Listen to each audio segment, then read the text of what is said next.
ambapo kukamilika kwa ujenzi huu utahusisha maeneo ya ufanyaji kazi na utoaji wa huduma kama ifuatavyo. Sehemu ya chini ambayo ni ground floor, kutakuwa hapo hapa tulipo sasa hivi, kutakuwa na idara inayotumia huduma kwa wagonjwa na itahusisha sehemu zifuatazo: mapokezi, maabara, duka la dawa, vyumba vya madaktari, dressing room pamoja na chumba cha shindano. Nimeona maelezo yametoka yale maeneo yote muhimu yapo kwenye hospitali yetu hii. Naamini hospitali hii itakamilika. Nimelisikia swala la fedha, tutazungumza na katibu mkuu na nilikuhakikishia kama mshauri, basi tutaongeza nguvu na kasi ya upatikanaji wa fedha ili mradi huu uweze kutekelezwa. Jambo mlilolitafakari ni jambo la msingi sana. Wananchi wengi wa maeneo jirani hapa hawatapata nafasi ya kwenda kwenye maeneo mengine kupata matibabu. Watakuja kutibiwa hapa, na hii kazi itakuwa imetusaidia serikali kuu kwa asilimia kubwa sana. Leo kila mmoja ukienda pale Kusini, ukienda pale nani ya wilaya hii hapa Magogoni, au ukienda Mwerapokwe, wale watu wanaoishi kule, unakuta watu ni wengi mno. Lakini kama tutawapunguza watu wa eneo hili, watakuja hapa. Au ukienda Chuguru, unakuta watu wamejaa. Kwa kweli nimefanya jambo jema, na mimi kwa kweli nimefurahi sana kutembelea mradi huu. Asante sana na kushukuru sana.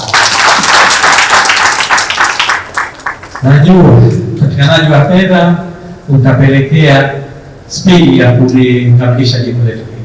Tutajitahidi kwa kadiri tunavyoweza, na kama unavyojua Mheshimiwa Rais kwenye eneo hili hana pingamizi, kwa sababu anajua msaada kubwa tunaopata kwa vikosi vyetu hivi na kazi nzuri ambayo inafanyika.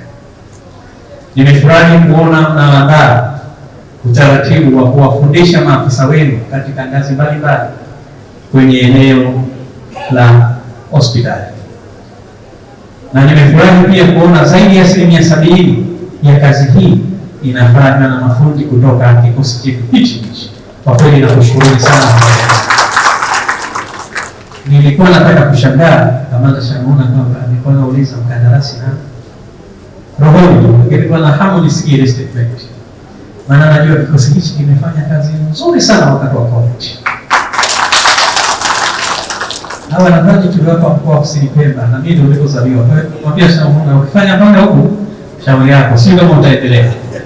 Lakini kwa kweli siku tunaenda kukagua, niliona mfano sikuona pahala popote.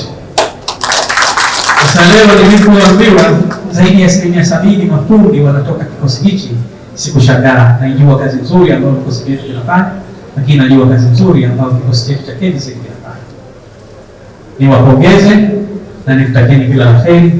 Yale ambayo yako serikali kuu tutazungumza na katibu mkuu, na sisi tutaongeza nguvu, na niwahakikishie tutakwenda kwa spidi nzuri, na hospitali yetu hii tutaimaliza kwa salama na kwa haraka ili iweze kutoa huduma.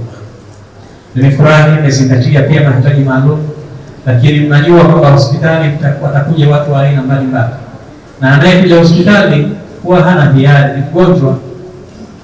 Watakuja wazee, inawezekana kaja kijana lakini ni mgonjwa. Kwa hiyo ile lifti itasaidia sana kurahisisha huduma katika eneo.